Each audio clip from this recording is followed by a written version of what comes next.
can sing how they want, they can preach how they want, and it should be okay. And I said that it seems that it's only in the church that people feel like they can come and do whatever they want, and nobody can say anything to them. They can dress however they want, and nobody should say anything to them. And I gave an analogy. I said, did anybody watch the wedding, the royal wedding? Everybody that you know, the David Beckhams, the posh, whoever that you saw at the royal wedding was dressed smart and appropriately because they were going for a royal wedding. And that was the requirement. I'm sure you couldn't just show up in baggy jeans, saggy jeans. You couldn't show up in some skimpy shirt or some skimpy dress. You couldn't do that. Why? Because there's something which is called an acceptable dress code, even in the world. And I said, why is it that we're so careless when it comes to the things of God that we say that we should just be able to do whatever we want and it should be accepted? Now that's the problem that we have here, because one brother comes in, he offers a sacrifice that doesn't have blood, and it wasn't accepted. Then he has a problem to say, why was it not accepted? Well, let me help you. The first thing it says that the other brother who offered the animal, it says that he offered the first and the best. And did you catch that? He offered the first of his livestock, the firstborn of his livestock, and he also offered the best. Did anybody catch that? But you go to the other brother and you hear that it didn't say was it the first, it definitely didn't say was it the best. We are so comfortable giving God the bare minimum. We won't give God the best. We accept God to accept whatever it is that we offer to Him. We say this should be okay. And I'm sorry, I have a news flash for you. God is not obligated to receive whatever it is that you give Him when you give Him scraps. The Bible declares that He is a jealous God. Which means that you cannot go out there and be dressed all fancy and be dressed all nicely where those things are concerned. But when it comes to me, you don't even bother yourself. Amen? You can't go there and you're going to other things and you're spending money, you're splashing money. But when it comes to my things, you give just what, you even go and you go into your pocket and you look around in your pocket and you're like, okay, I've got coins here. And you begin to look, you've got £1, you've got 5p, you've got 10p, and okay, I'll take the 5p. You can't do that with God. God requires the very best. Hallelujah. And we need to be a people who are prepared to do the very best when the kingdom is concerned. Because there is what is called an acceptable foundation and a foundation that is not acceptable. And when we talk about what is acceptable, again, it talks about the position of the heart. How is your heart posture when you do what you are doing? Amen? What's your heart posture? When we go to the New Testament, we hear that there was a lady who had just but a little to give, compared to a rich man who had a lot to give, and he went and he gave and he shouted about it, he made noise about it. But then the little one came with the little that she had. But the little that she had was all that she had.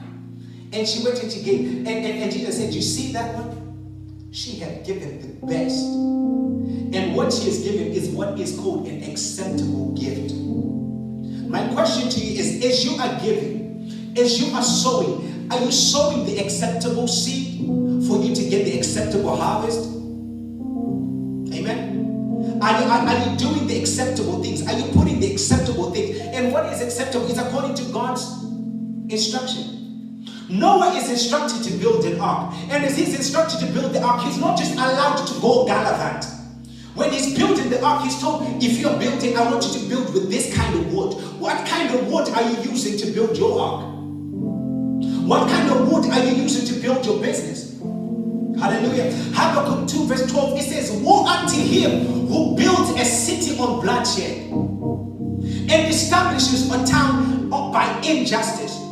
I repeat, woe unto him who builds a city on bloodshed and establishes a town by injustice. What kind of material are you used to build your boat? Because your boat might not be a ministry. Your boat might be a relationship. Your boat might not be a relationship. Your boat might be a business. What material are you using? Are you using the right material? Are you using the acceptable material to create an acceptable foundation? Hallelujah. Every kind of building has a specific, we talked about this, has a specific, what should we call it? A specific plan. And it requires a specific kind of material and a specific kind of manpower to be able to accomplish building that thing. You can't just decide that I'm going to use a screwdriver. You can't just decide. But the question is, does this need a screwdriver? Hallelujah. We're dealing with the acceptable foundation. God is not obligated to accept your rags. Hallelujah. There is a psalmist who says that I bring you more than a song. For a song in itself is not what you have required. Hallelujah. The question is, what has he required of you? What is he requiring of you? Because it's good to bring him a song. There's nothing wrong with the song. But he's saying that a song in itself is not what you're asking of me. You're asking for my life. You're asking for my heart. You're asking for my mind. You're asking for my strength. You're asking for everything that I am. That's why the Bible says that, brethren, I beseech you by the message of our Lord Jesus Christ, that you present your bodies as a living sacrifice, holy and acceptable unto Christ. For this is your reasonable act of worship. It is a reason. I'm not asking. He's not asking for that which is unreasonable. He's saying that after everything that I have done for you, after everything that I brought you through, that is your reasonable act of worship. So render your hearts and not your garments. It's unfortunate that we have not caught the revelation. We think that if we spend a lot of time working in the house of God, then that is okay. And God is saying, no. I want you to render your heart and not your garment. Because your garment talks about what you do. Amen. Your garment talks about what you do in the house. Your garment talks about, are you an usher? Then you wear a coat of an usher. Are you a preacher? Then you wear a coat of a preacher. Are you a worshiper? Then you wear a coat. And a lot of us, we take the coat and that's what we give.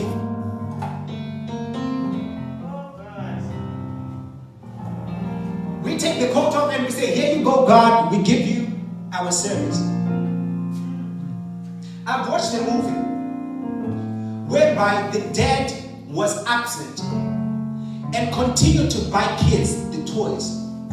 And the mother got so frustrated and she approached him. She said that it's good that you buy him toys, but don't you think he would appreciate your presence more than your toys?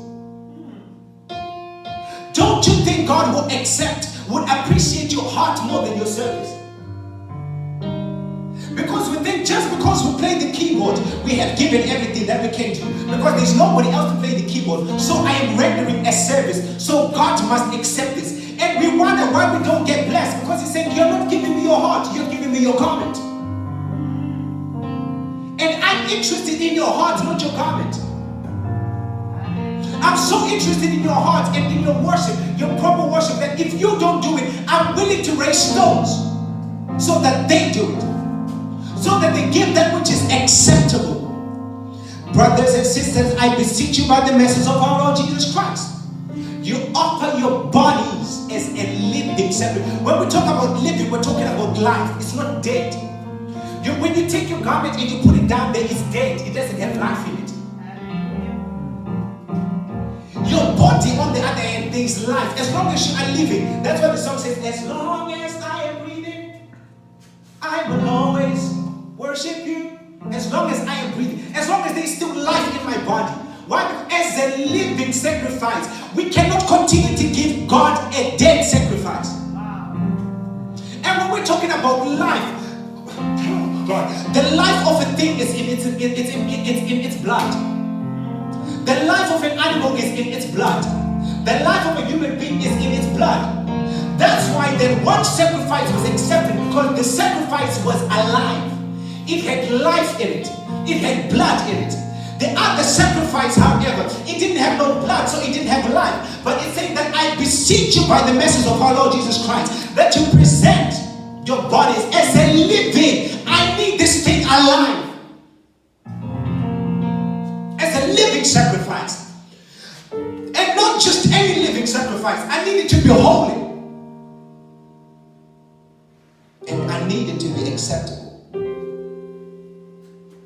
Because your song is not what I'm requiring. Your money is not what I'm requiring. If you give me your heart, everything else will come. If you give me your heart, and this is why scripture, I've been preaching this a lot, and I've been teaching this a lot everywhere that I've been going, and with all the people that I've been speaking to. And I said, you know what? It's unfortunate that the Christian faith, we have become this do and don't movement. Don't sleep before, don't have sex before marriage. Don't steal, don't kill. That's what we've become. We are good at telling people what not to do. Is that the right approach? I don't think so. The Bible says that the love of God will cause men unto repentance. Peter is asked by Jesus, he says that, do you love me? And he says, yes, now, I love you. Why are you asking? He says, you love me? He said, yes. He said, feed my sheep. He said, do you love me? He said, I do. He said, take care of the flock. Do you love me? Everything stems out of the love that you have for God. That's why the Bible says, walk in the Spirit and you will not fulfill the lust of your desires. It is about how much God do you have inside you. When you have enough of God inside you, the doing becomes a consequence of you having God. We have tried to focus too much on the doing part, and that's why we struggle, because what we're trying to do is we're trying to live like we're in the Mosaic time, by following the Mosaic laws, which says do not steal, do not kill. That's why Jesus came and he said, you know what, I know he's been said all of that, but what I'm saying to you is love the Lord your God with all your heart, all your mind, and all your mind. Love him. Because when you love him, what happens is, as a consequence of you loving him, you don't steal. As a consequence of you loving him, you don't gossip. As a consequence of you, it's a consequence.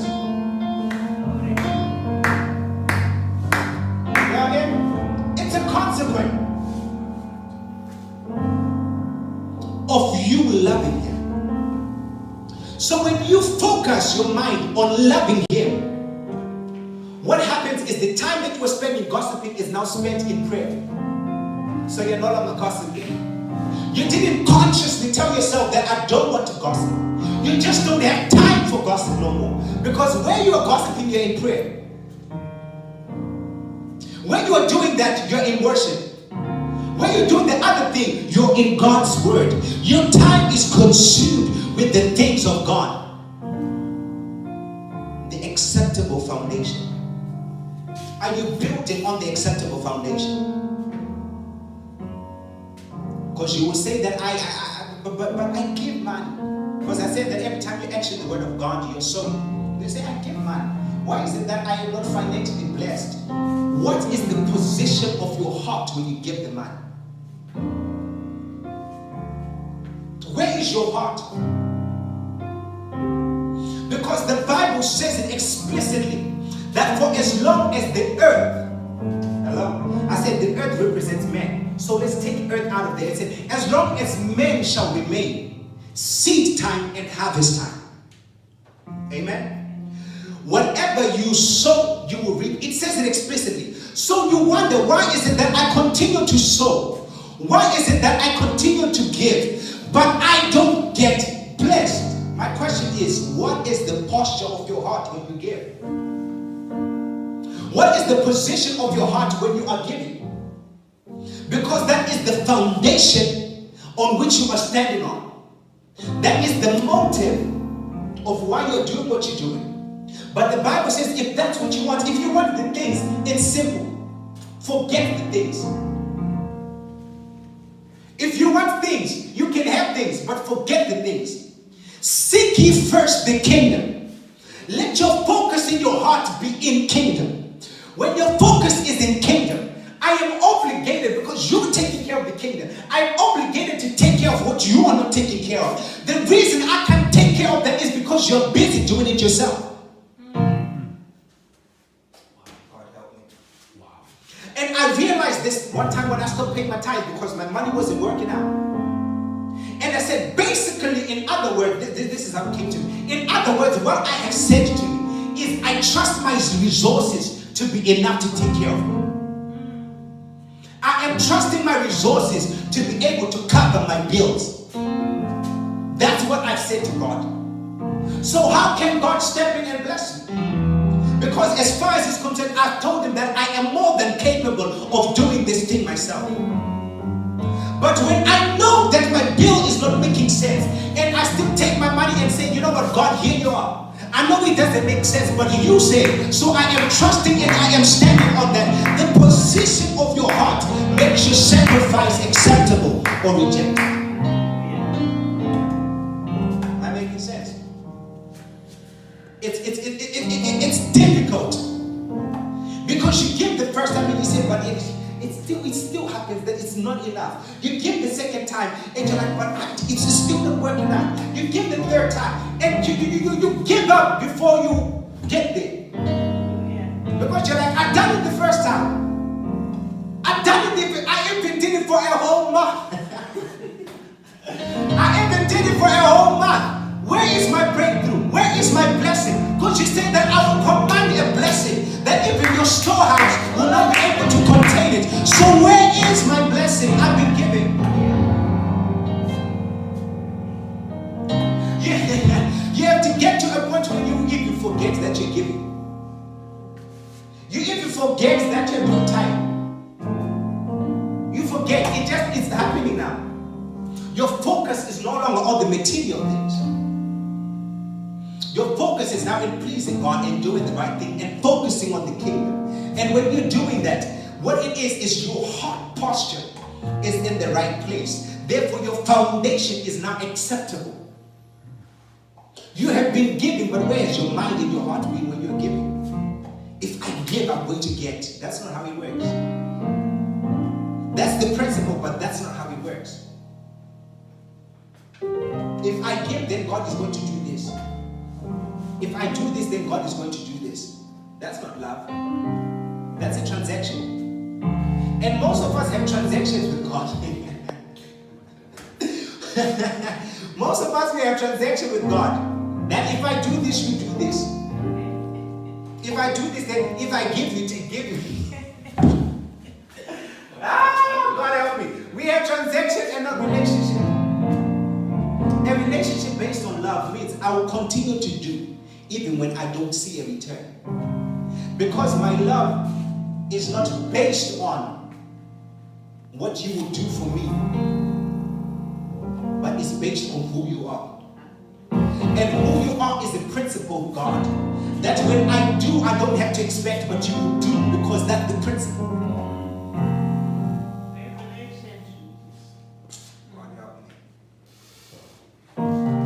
me. The acceptable foundation. We have built lots of foundations, but the Bible talks about an acceptable foundation, or an acceptable sacrifice. One was living. One was living and the other one was dead. Then God is asking for us to present a living sacrifice. Sacrifice hurts because it's alive. When you are alive, you feel. When you take away, have you ever been cut? It hurts. Why? Because you are alive, you feel it. Because you've taken away from the flesh. Every time you take away from that which is alive, it feels it. When you give, do you feel it? When you serve, do you feel it? Or do you serve when it's convenient? When you go to church, do you feel it? Because when they say that Sunday is double pay, that's when you go. When they say Friday, that's when you go. You don't want to feel it. You want to serve when it's convenient. That's the wrong foundation. And you wonder why is it that the one time that you show up and you pray and you sweat and you feel like, yeah, today I've touched it. And nothing happens. You wonder why? Because you're still serving where it's convenient. A living sacrifice feels it when it serves. It feels it when it gives. It feels it when it worships. It worships whether it wants to or it doesn't. And this is difficult because I've struggled with it over the last couple of weeks. It worships whether it wants to or it doesn't want to.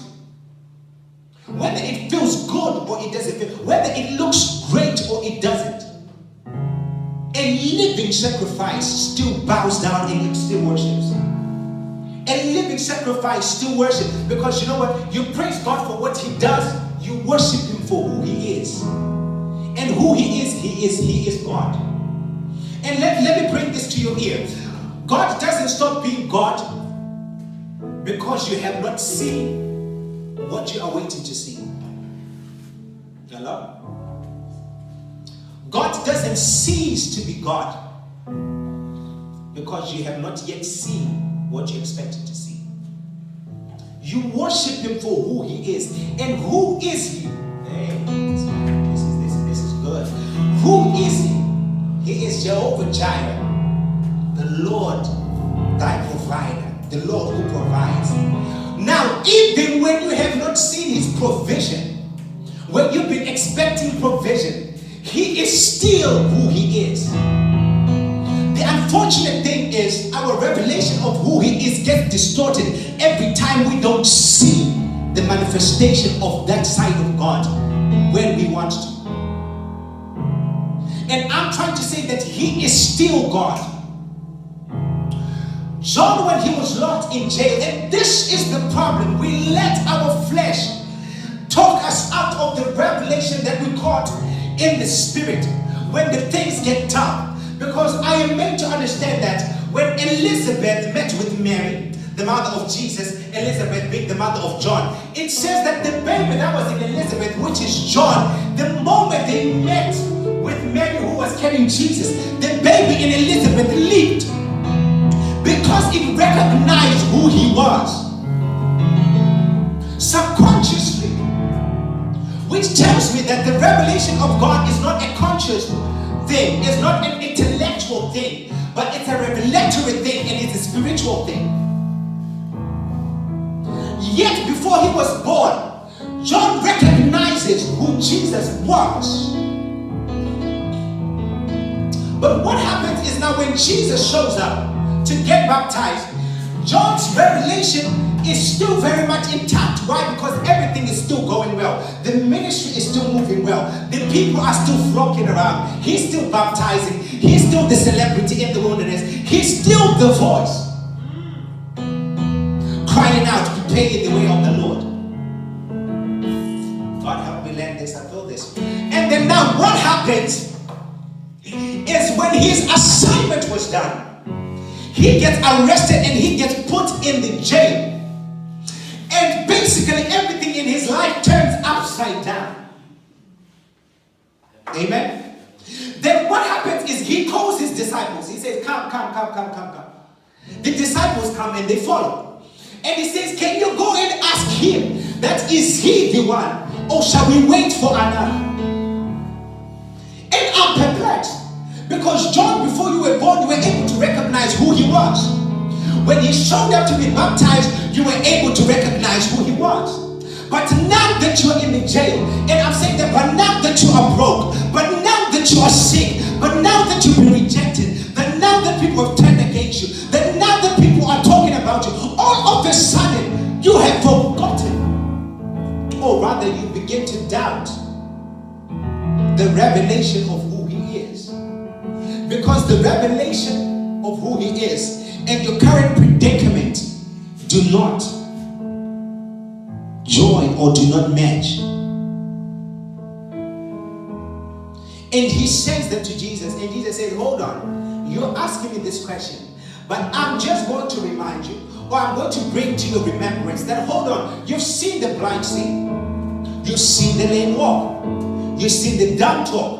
Go back and tell him that this is what you've seen. Because it seems he forgot what he received. So I have to now work with what he saw. And most most of us sometimes we forget what we received. That God has to work with what we see. Hold on. Did you remember that I brought you out that time? Do you remember that you were in Zimbabwe? Do you remember you were in Nigeria? Do you remember you were in Italy? And you thought you were always going to be here. But I opened up the door and I caused you to come here. Do you remember that you didn't have a job for this long, but you never went homeless? Some way, somehow, I managed to come through. Some way, somehow, I managed to provide. Do you remember that time when you were in the hospital bed and they thought that you were going to die? Do you remember? And I said, real and true, authentic worship happens after a thought. David says that when I think of the goodness of the Lord and all that He's done for me, my soul cries out. As a result of me having thought, we stop thinking when things get tough. We stop thinking when things get tough. Who He is doesn't change because your situation is a mess. And you're like, if He is God, why is it that we're on the cross? You're like the thief who's saying, if you're the Son of Man, why is it that we're still hanging there? Set yourself free and set us free. Your situation doesn't change who He is. I got that revelation. I said, wow. A living sacrifice still serves even when it hurts. Still gives even when it don't make sense. It's the worship even when the flesh doesn't want it to, because it's living, it's alive. And because it's alive, it has to hurt. Because you cannot take away from that which is alive and it stays okay. Amen? Is the foundation that you're building acceptable? Is the foundation that you're building acceptable? Where is your heart? Because God is interested in your heart more than your garment. Yes, I know you go to church every Sunday early, you fix the chairs. Okay. But where's your heart? Because some of us are doing it because we want to be in the good books with the pastor. We want the pastor to say, if it's sister need, if it's brother need, if it's my need. Where is your heart when you're doing what you're doing? What's the motive? Is the motive that you may please God or that you may please man? As we build what we are building here, let us build an acceptable foundation. And a foundation that when God looks, He says, you know what, I am pleased with this. And because I am pleased with this, I am in this. You can't force God into your plans that He's not in, that you didn't consult Him in. That when He told you that I want you to build it this way, you refuse it. You say, no, I want to build it this way because this is what makes sense to me. And now you want Him to be in it. He's not obligated to do that. What instruction did you receive from God where building is concerned? What instruction has God given you where giving is concerned? What instruction has God given you where serving is concerned? What has God laid upon your heart? And somebody will, and I think we might need to talk about this one day. Like, how do you hear God? How do you actually hear God? That this is not God, this is my thoughts. Well, for one, when it's God, the conviction gets too strong that you just can't forget it. That's for one. The conviction gets too much. You might forget it today, but the conviction comes back again. And it will continue to bug you until you move. And usually what happens is when everything that is good, the first voice that you hear that causes you to act is the voice of God. The second one is the voice of doubt that stops you from acting on what God has said. But we might need to do a teaching altogether on how to hear and how to identify the voice of God.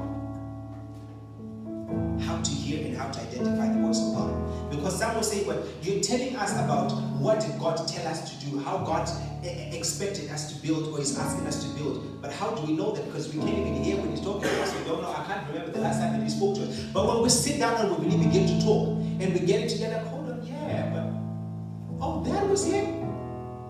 Yet that was Him. When He was nudging you to pray for that person, that was Him. When He was nudging you to call that person and check up on that person, that was Him. When He brought into remembrance that thing and he said, you know what, I need this doing, you need to do that. That was him. Or sometimes you're not even thinking about these things, they just come, random. That's him. Saying, I need you to do this. I need you to do this. Because you are my arm on the earth. It's an acceptable foundation. Let us build an acceptable foundation this year. So that as we proceed with the year of 2019, by the time we get to the end, we are glad because we look and we're saying, you know what? We've been blessed. We're glad because we're saying, you know what? God has really caused us to accomplish, caused us to obtain. I strongly believe.